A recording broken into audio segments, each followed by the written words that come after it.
Welcome to the Fantasy Golf Bag Podcast, presented by FantasyGolfBag.com, your number one source for the most in-depth PGA Tour analysis in the daily fantasy and sports betting world. Each week, our experts will discuss everything you need to know, from the course preview and key stats to top plays, fades, and strategies. Whether golf betting, grinding out cash games, or playing for a big GPP win, our team has you covered. Let's get after it. Welcome to another episode of the Fantasy Golf Bag Podcast. Hopefully this morning you've already listened to Drew and Jacob talk about the 3M Open, and now myself, Axis, Fantasy Jesus, and Sky of the Golf Gurus are going to talk to you a little bit about the Irish Open. It is the first Rolex Series event for the European Tour, and it kicks off an amazing 3-week stretch of links golf with the Irish Open, Scottish Open, and ending with the Open. So, Sky, what are your thoughts, man? I mean, I love this time of year. This is an outstanding 3-week stretch. Oh, yeah, this is bucket list written all over it. I have definitely told my fiance already we're going to spend 3 weeks in Europe at some point. We're going right from Ireland to Scotland over to wherever the Open is for that year, and we're going to be doing this in the next decade. So it's definitely on the list of the best golf in the world. No, I'm really, really looking forward to this 3-week stretch. Well, if she tells you no, then I'll be your plus one for that. There we go. We can make that work. Yeah, so this should be great. I mean, they're playing it at Lahinch Golf Club. It's on the Atlantic side of Ireland. It's a par 70, 7,036 yards is what I found. And if you just please go online, go to their site and look up the pictures of this course. Like, if it's hard to take a bad picture of a links golf course, in my opinion, but every time I just look at these photos from over there, I just get very jealous, and they just look so amazing. So I'm just ready to watch it on TV and hopefully win some money while doing it. No, and I think the interesting thing about this course, Lahinch, is we really don't know a ton about it. You know, it should be traditional link style golf. You know, they talked about having the wicked rough. You know, if you're going to be far off the fairways, you're going to be having to be creative as you're approaching the green, play it off the banks, whatever it may be. You know, custom link style golf. So it'll be interesting without really having any true history here, but kind of knowing some people's different links pedigrees, kind of going in over the last few years. So again, it'll be a blast to watch on TV, definitely. And because this is leading up to the Open and it is a Rolex event for the European Tour, we do get a slight boost in the field compared to a normal week, which also led DraftKings to give a slight boost to their contests, which is kind of nice. So I think I had totaled it up. There's 12 golfers in the top 50 world rankings that'll be here, which is pretty nice. And then a few others coming back who have been spending a lot of time in the States, such as I know Thor stuck out. Harding's been over in the States recently. Russell Knox is coming back. So the field's headlined by John Rahm. Couldn't get Rory to come play in the Irish Open now that he's done hosting it, I guess. So, yeah, no, it's definitely a quality field. We're looking forward to, and I think that provides, especially with DraftKings bumping up that, now turning into an $8, bumping up that best contest to $5K up top. So I think the player pool is a lot deeper than we look at for something like we played last week, you know, at Valderrama, where it was really just, you know, Rahm and Sergio up top. And then you know, when you get below 8K, it's, you know, kind of a guessing game. Here we have quality all the way around. And I definitely have to mention, because I've already seen some of the players posting about it, probably the coolest thing about this course is there is goats everywhere. I don't know if you saw this yet, but you will literally see goats just in the rough. They'll be walking by the fairway, and if they're coming towards the clubhouse, that means it's going to be raining. So just keep an eye on that.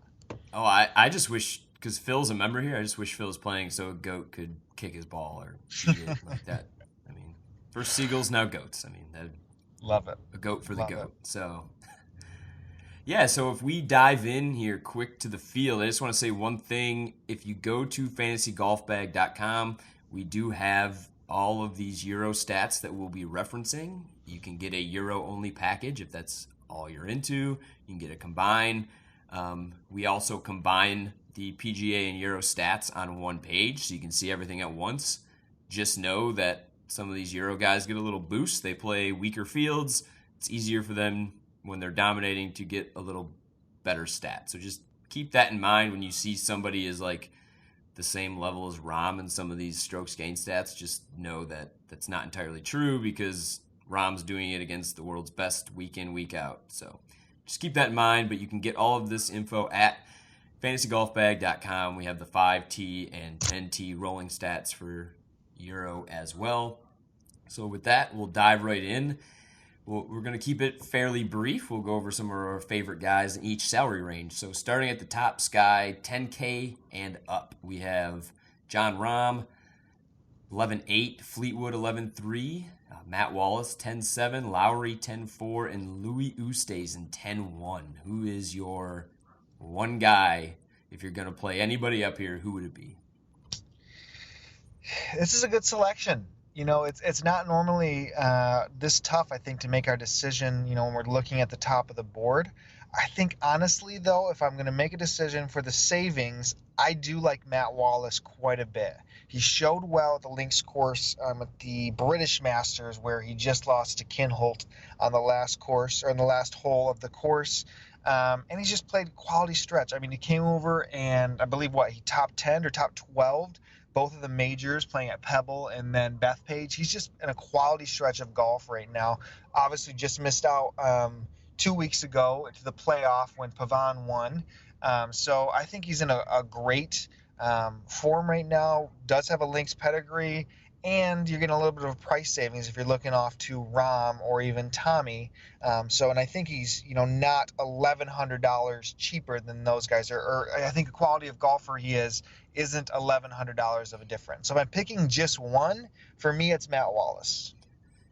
For me, I am going to go with Fleetwood. I know he's not having the best year, and 11.3K might be tough for some to swallow.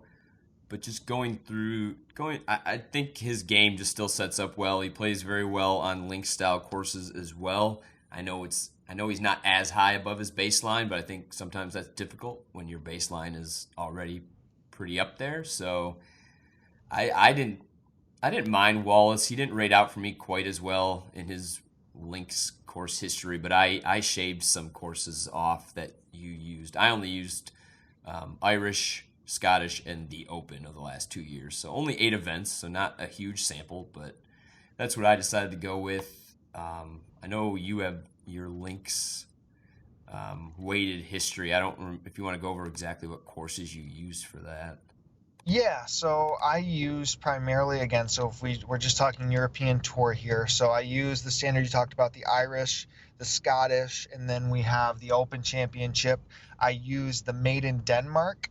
So if we talk about Himmerland and the other course they rotate with, the British Masters, outside of Walton Heath, Walton Heath was more tree-lined than the others, and then Qatar was the other one. It's kind of a borderline link style course, were the ones that I utilize to build my database. So it's interesting because Jon Rahm is, for both of us, one of the top links players, and I'm wondering, now that I think about this, so the reason he's so high is he absolutely dominated the Irish Open when he won that event. Sure did. And that was interesting because the wind was nothing that week. It was basically a pitch and putt, and the field was a little bit weaker, and he just went out there and absolutely dominated that. What was that, 2017? So he gets a huge bump from that, and no discretion. I mean, he had a great victory, but he has struggled in the Open Championship, going 59th, 44th, and then he got cut. So in his three Open appearances, he's yet to finish inside the top 40. For 11.8, that's going to be a risk if you're willing to play that. I mean, Open Championship's different than, the Irish Open field. So if that wind shows up, is Rahm going to be there? Yeah, the only thing I'll say is he played pretty well in last year's Irish Open, especially to close the weekend. I'm not looking at I don't remember what the weather was for that particular one last year, but he did play well there. He typically is dominated when he's played European Tour events, especially over the last year. He's crushed the field, obviously, compared to what he even does over at PGA. So I think this being a weaker field will also help, even if some of his links history is a little bit boosted by that one event since the numbers are a little lower. But I definitely don't mind John Rahm. I don't know if I'll be able to get up to 11-8 with how I want to build this week. But my favorite, just getting back to it really quick, is going to be Fleetwood overall, and hopefully getting back over to this side of the pond will help wake up some of the good feels, if you will. Before we go on, I really like Lowry as well. So for me, I can see myself pairing Wallace and Lowry and starting my lineup there. He's grading out very close to Wallace for me. He's obviously been in better form coming on the PGA side of things. He hasn't really played in Europe in the last 10 tournaments at all. We look at Lowry and just kind of his makeup as a links kind of guy, the way he plays his style of the course. But he also had a victory, I believe, like this was really cool. In 2009, I think it was, at the Irish Open, he won as an amateur. Yeah. And he said it was the greatest experience of his life. No matter what else he does, this will be the coolest experience he's ever had. So for me, I really like Lowry. And when I was looking back on the European Tour, I do want to give him credit. So they did have one already Rolex event this year, and that was his victory in Abu Dhabi. To start the year, yeah. Yep. So that was when he won there. So to me, I like pairing Wallace and Lowry there, two quality guys who are in great form. I don't hate it. Yeah, Lowry's been. I actually have Lowry rated higher than Wallace in both Euro and PGA, so definitely don't hate that. So we'll skip down to the 9K range, and a lot of familiar faces here. And this one was a tougher range for me to pick because I could spin a narrative for any of them. Like, I can talk about Hatton's link style game. Keimer's been hot. Graham McDowell been really playing well, coming back to Ireland. RCB has won the Scottish. There's a links there. Danny Willett's play is much improved. Also has an above average baseline on links.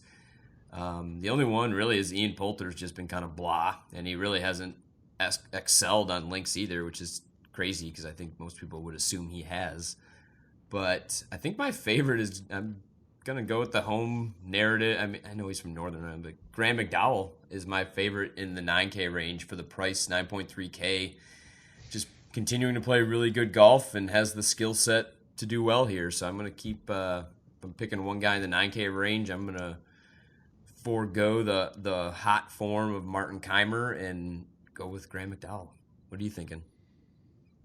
Yeah, I don't love this as much as when I talked about pairing Wallace and Lowry. It's just because I'm not in love with anybody in the 9K range. I can see how you can be into Keimer and GMAC, and I like you said, you can spin something to play just about everybody here. But personally, I have more affinity for people in the high 8Ks than really in the 9s. I mean, Hatton does definitely have probably the strongest links pedigree if we're talking about quality finishes than anybody in the field. He's got a great top 10%. If I look here, Hatton has finished, of his 30 links events since 2014, in the top 10 11 times. So that's, almost 40% of his events that he's finishing top 10 in. So, I mean, that's incredible. So if you're going to be mixing and playing MME like we will, I definitely will have some pieces of Hatton. I think people are going to be on Willett, which I don't know. I'm not really fully seeing it with Willett personally. What's your feelings on him? Maybe a price thing? It's a price thing. It's a feel-good thing. I have him ranked 16th in the field, so for his price, that's not awful, but I like other guys at cheaper prices ahead of him. Like you said, we get into this 8K range next, and that's where I struggle because I literally could play all of them. Yeah, if we skip to the 8K range quick, because like you said, I picked Graham McDowell. I mean, just because I figured, I'll let people know if you're stuck in the mid range and you have salary here, that's who I would play. But I'd try to. I don't know if my builds are going to come out with the 9K range either. I just like a lot of cheap guys this week. I think there's some decent value with the the top of this board being well-known names, it really knocked down some solid golfers. Oh, absolutely. And if I'm talking like MME here, you play 88 lineups in the $8, that's maxing it. I would see myself, if we go into the high 8Ks, realistically having all 5 of those guys. So Haotong, EVR, Jordan Smith, Pepperell, and Knox all in my player pool. Like, I think, odds wise, they're all 40 to 1 or lower. You were seeing the guys in the low 9Ks, 33 to 1, 30 to 1. EVR is 33 to 1 on most books. Like, and he has an incredible links pedigree as well. He's shown up at some big time events. He's ball striking like a menace right now. I would be playing EVR over some of those guys at 8.8. And Jordan Smith is top of my models, and he's like the epitome of, always looks good in the stats, never pulls through on Sunday, holding 54-hole leads, 36-hole leads, whatever it may be, first-round leader at the Trophy Aside. Like, he is classic stats all the way, but just, I don't know, he hasn't pulled through on Sunday in quite some time. So in a big man event, if I'm picking one, I prefer EVR, but I know you like Eddie too. I mean, I love Eddie. Again, the Lynx narrative. He's coming off a long layoff, though, so very long. I would not a long time with his dog Gus. I would not be and eating chocolate covered oranges. So I don't know if I'd have the balls to use him in a single entry. I mean, maybe that's how you can differentiate yourself. Maybe other people don't know he's been injured. Maybe other people don't care that he's been injured as much as I do, but he'll be in the player pool since I'm going to be making multiple entries this week. But yeah, I really like Haotong. I think he's talented enough and been playing well enough. Although he hasn't played since the U.S. Open. I tweeted it out, he's on a very Tiger Woods-esque schedule. He's played the majors. He mixed in the Volvo China Open and the Memorial, and that's it. Like, in the last month, he's played just the majors, Memorial, China Open, and now he's coming over to here. So, again, is there rust? I don't know. I don't know what these guys' playing regimen is, how they're practicing. So, I just think he's underpriced. EVR, you touched on many great points there. Jordan Smith, yeah, I'm not going to be able to play all these guys, so that's where it's going to suck. But Haotong will be there for sure, and then I'll have a really tough decision on who else in this range do I not play, because, I don't know. I think there's a huge difference of caliber, I guess, in my opinion, or kind of form right now of these guys, and then you talk about even you compare it to Poulter, or if you compare it below to Joust, even though Luton's a quality player, he's just kind of out of form right now. I mean, Thor's another quality player who's really out of form as well, in my opinion. It just seems like a different caliber. And then we know Knox. Knox was a phenomenal links player, won the Irish Open last year, had a great showing at the Open. He's another one that I'm just interested in. If you see, I'm just going to jump into the bottom 8Ks. Doesn't get easier. No, if you play last week's winner, Christian Bezenhout, I pronounced that right? I mean, you can pronounce it however you want. It really. Basenhout is how I'd go with it, but Basengoat, basically. If you cash that 8-1, which I wish. Bezgoat. We'll just go with Bezgoat. Like Barrow said, it's much easier to say Bezgoat.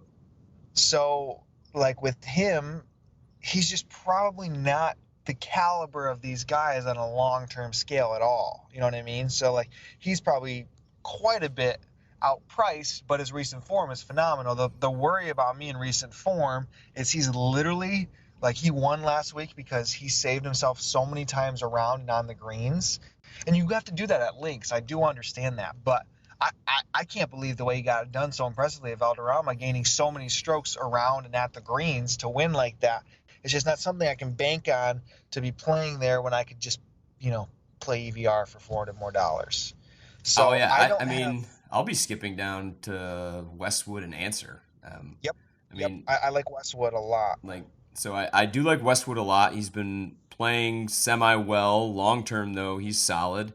And he's been – I think I just played him at the – what was the German event? Wow, the name is escaping me. But BMW International. BMW International. Played him there. Did okay. So I'll be back on Lee Westwood, and Abraham Answer is a weird one because I don't think he has any links experience as far as on record for us. Why is he here? Data-wise, is he in the Open? Yes, he is in the Open. It's got to be why. It is. Yeah. It's a known fact that playing the links courses has gone on to show better than staying stateside and playing those lead-up events. So maybe he, younger generation reading these things, knowing that it's better to go see it. So here he is at 8K, and I think he is better than 8K. I don't have an exact number, but I mean he's 13th in my model, like my overall just wow. Okay. Good mod. So, well, I mean, I'm trying to compare PGA to Europe while doing that, so it's not a perfect science for me, but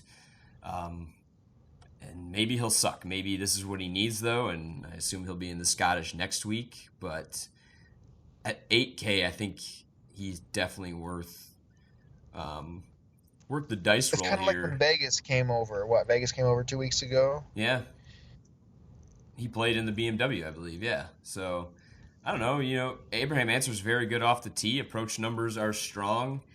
I mean, for this course isn't that long. If you look at the overheads, it's not like full of overpowering dog legs and everything. Like, put the ball out there pretty straight and far, and, less shots that you have to hit up into the wind, the better. So it's interesting because he isn't in the field next week either. I'm just looking at, they have the early kind of invitations of guys. Maybe he'll get a sponsor invite that's just not on the website yet, because we get a lot. I mean, he probably had to have been invited to this one, right? Because he's not in the top 50, so he doesn't get auto in. Correct. So, but yeah. So he probably had to work a sponsor. Man, sorry for a side note, but we get JT, Kuchar, Ricky, Kiz, and Scottish is outstanding. Putnam and Grace coming over from the States next week. That's quality. Okay, sorry for that side tangent. But so if we look, I mean, I can just roll the high 7Ks because once again, man, it's loaded, absolutely loaded. I mean, Surrey at 7.9. I mean, we were playing Surrey at like 10.2, if and not higher. He's qualifying today for the U.S. Open. For the Open. Sorry, I'll pull it up as you kind of go on your spiel here. I want to see what he's currently sitting. I just know that he has to play. He might not see much of this course before he gets here. Put it that way. But at 7.9K, his quality is way above that. I can assure you. And then the other guy, obviously Man Rocket's sitting there at 7.8K, but he's been kind of ass. He's horrible. Horrible. I think I'm gonna. He'll do me dirty for passing, but I think I'll just play Justin Harding below him. Harding's numbers rate out well for me for even his PGA Tour. From what he's been doing over there, hasn't been as great as his Euro numbers have been, but even if I just use his PGA numbers, which weren't great, he'd still be in the top 25 of this field for me. He's boosted by his European numbers, so I really like Justin Harding at 7.8K. Obviously, you can get into Sullivan at 7.7. That's always fun to have those ups and downs of playing Andy Sullivan. And I'm sorry to cut you off, but like, remember when Campillo was consistent top fives every single week? It felt like, and then he won, and he literally died after he's won. Like, he hasn't. I don't know if he's made a cut since he won. He made the cut last week, but you're right. He did.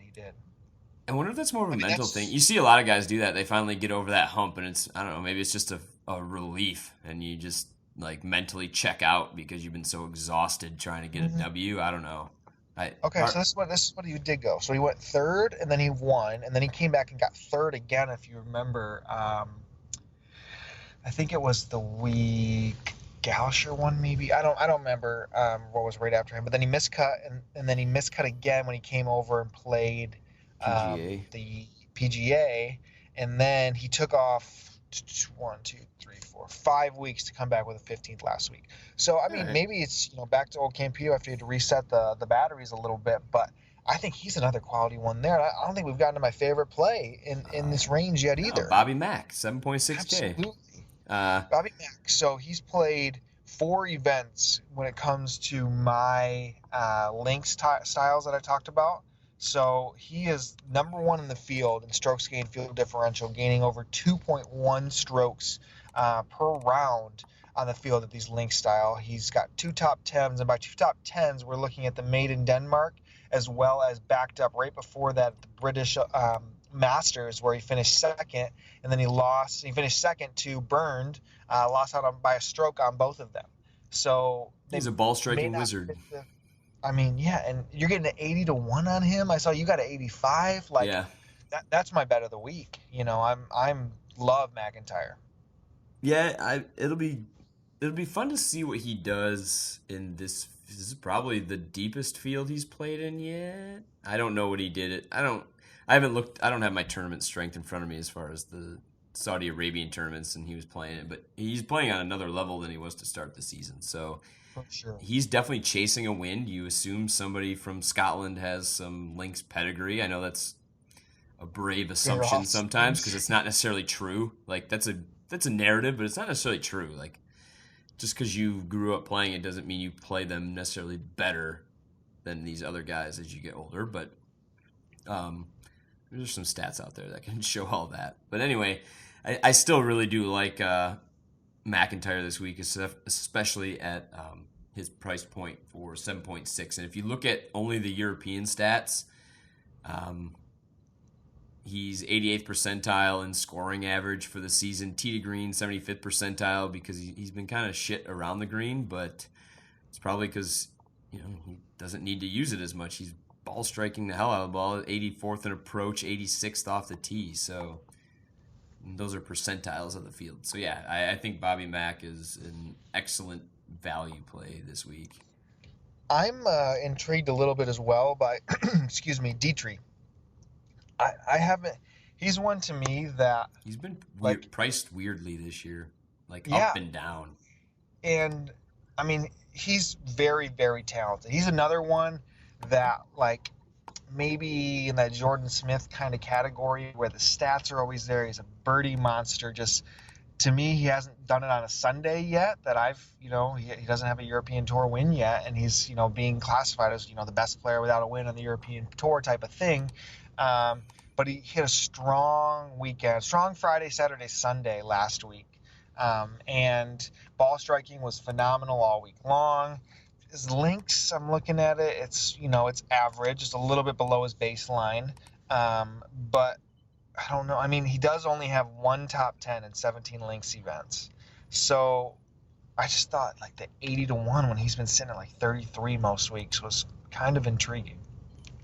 I'd rather play his other countryman, Thomas Pieters, to be honest. But yeah, I mean, that's that's another weird price. He's a better golfer. I think he's been playing slightly better, not great, but we've seen Thomas Pieters has a pretty high ceiling. Not that Dietrich doesn't have it, like you said, he hasn't really come through with it yet. So I don't think I'm going to play Pieters though, so that means I'm not going to play Dietrich most likely either. I think Pieters, he hasn't finished top 20 in months. Oh, the guy down here that really stuck out to me, I'll say it's a weird one, even though I don't think it's obscene, is Andrea Pavon at 7,500. He's been shaky off the tee, which is a big concern, but the irons have been pretty pure all year. He's got a solid short game, both around the green and on the green, which is nice to see. And he rated out pretty well for me on the links courses that I looked up. Of the last 8 events that I used, he was it's only 10 rounds, but he was 4th on the list behind Rahm, Fleetwood, and he was 3rd of anybody with 10 plus rounds. So way above his baseline. Again, 10 rounds, so yeah, that'll probably regress. But either way, with the form, I just think he's been playing above that price point. So Pavon is someone down here I think you can look to squeeze into some of your lineups. I think he's been playing the best golf out of pretty well anyone down here besides McIntyre. Maybe Kyrgios. Yeah. Kyrgios has been interesting, man. I mean, yeah, it's just some of these. It's interesting to see for some people that play Euro every week like ourselves, how much of a dip in pricing these guys. Like Dubaï Sun was $1,000, more expensive last week too. So yeah, no, I agree with you. Do you want to just kind of point out our favorites below 7.5? Yeah, there's I not mean, you much talked else about down here Devon and that Air.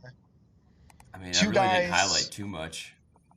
yeah, two guys that stand out from a pure links, just bump, so to speak, on kind of their overall form compared to their overall form, is Patty Harrington and Richard Sterney. They're probably more like course fit type of I did things. highlight Sterney. So I mean Harrington, the way he plays, he's miscut, miscut, miscut 12th, miscut, miscut 30th. Like he is someone who is just so one like style of course. I mean, he contended for a win, last time, Pavan's first victory, he was right out there down the stretch. Like Patty Harrington can pop out of nowhere. He's someone like that. I He's mean, got we 2 know he's Open victories, right? I know he's got at least yeah, the yeah, one. Yeah, 2007, 2008, yeah, back won to the Open back. Championship. I mean, he had a T4 at Scottish Open 2017. That's probably his best finish he's had. Well, he had a second. That was the second at the Czech Masters, a fifth, a seventh at the Alfred Dunhill last fall. So, So you're saying there's a I mean, pattern? it just seems that the type of course is yes. So he's someone. I mean, Irish again, narrative. Oh yeah, it's all there. Harrington for the win. 7,300. 125 to 1. Just bet it. Yeah, like it's all or nothing. So I think, getting him at 7,300, or if you want the 125 to 1, Sterney's 125 to 1 has just, a big bump as well when we look at these type of courses. Yeah, I mean those two. Kyrgios is interesting. So this is like you fade recent form because the guy kind of like from watching him, he just pops out of literally nowhere. And obviously goes third and then second. He has played 30 of those links events over the last since 2014, so 5 years, 0 top tens. Oh, I have no interest. He's been playing well. I bet people will play him because they come off third and a second, and he's 7,400. I think he might draw some, but yeah, no Kyrgios for me. No, down here I highlighted Sterney, and then I highlighted Scrivener at 7,100, more or less just because the overall way he's been playing all year. So I don't really have any links backing for that particular play, but I think for 7,100 you can get a guy who's just been, I don't know, he's put it together pretty well all year. He just can't putt. So. Yep, that's fine. I'm trying to think of anything. I mean, our boy Guido's down here at 6'9", but he played like shit last getting week. the top. Oh man, that was hard. I know, like we were fired up to see him on feature coverage, and then just to put up. I got to watch him hit a bunch of awful shots. So, but we definitely bet the 160 that's out there. Like, naturally. We hopped on that, and I mean that's just a. I mean, we bet him every week, but we've already won twice. Like he's paid for the. Like Pat Mayo treats Luke List, we treat Guido Migliozzi. I mean, he's paid 5 years of bets already, basically. Yeah. On him himself. So him, I think Sean Crocker's a little bit underpriced for his talent. I don't know if links is kind of the game for him. Lucas Herbert, I know we played him last time at the British, and I believe he just missed the cut at the British. He's someone I've kind of looked at links tracks, but I think it gets ugly once we're getting under 7K. Your boy Boular with the hole-in-one for the BMW 2 weeks ago, that was right? Nice, yeah. So I mean, he's kind of cheap. I guess Paisley's someone I could play. Yeah, Paisley's been ticking up. What about Kawamura? I was going to say Kawamura ranks the highest for me out of anybody below 7K. The recent form is it's up and down. Hard to say how that injury still affected him, but he's been playing okay. I don't know. Now I feel like I'm just listing random people because they're people that I probably won't play. But if you really want to dip down into this range, Eduardo Molinari, I guess, is somewhat like if you're asking me to pick 6K guys who I would if I wanted to. Victor Perez, Jeff Winther. Last week, yep. Like those are the four maybe in the 6Ks that I dip down to. But I mean, full disclosure, I can't say that I'm going to, but if I have to, those are some guys I'll look at. I keep going back to the well, but Hayden Portuis, or I don't even know how to pronounce his name, but like he Porteous. He's gone. If you look at his last 4 rounds, gained 2 strokes per round ball striking at Valderrama, 1.5 at BMW, over 3 in the 2 rounds of Belgian knockout, 1.5 at Denmark. He did miss the cut last week, which was horrible. If you saw, probably the biggest mush I've ever put, I think, on anyone. Pat Walsh bets him. Pat Walsh bets Hayden every single week, I think. And I was like, dude, this might be the week. He was sitting like T3, and he proceeded to go like 7 over the rest of round 2 and miss the cut. So he has just been one of the few golfers that has been consistent with his ball striking for 4 consecutive events. 6,700 is interesting. He doesn't have very good links pedigree, but ball striking is in form. So I think I might dip and kind of put him a little bit in the player pool. He did have an albatross last week too. But no, I mean, I'm going to play Guido a little bit. And there was one guy from the Challenge Tour that kind of just kind of stuck out from like a betting perspective, not a betting perspective, a numbers to his odds. Cormac Sharvin, he was, I think he played 1 or 2. He played the Magical Kenya Open, and he was top 20 there. Obviously, the weakest field that we saw all year on the European Tour. But easily, he has 4. Easily the weakest. Yeah, 3 top 10s in his last 5 events in the Challenge Tour, another top 20. So I think he's a little bit intriguing at 6,400. But no, man, we're just kind of rattling names that. I'm done. Like, that's tighter pool. I think we're okay. I get enough tilt playing Euro golf that I don't need to be playing guys this deep. I just really don't. Like, yeah, I thought maybe I'd find an angle. I'm sure there are some guys down here that you can find some angles on, but yeah, the best links player, in my opinion, below 6,900 with quality links pedigree is Chris Wood. And like I don't know what's happened to Chris Wood either. Like, I don't. Yeah, I think he's been rated out pretty well for me too. Remember how good he was? Yeah. Like he was a legit talent. He hasn't played an event in 2 months. He got DQ'd at the last one, then miscut.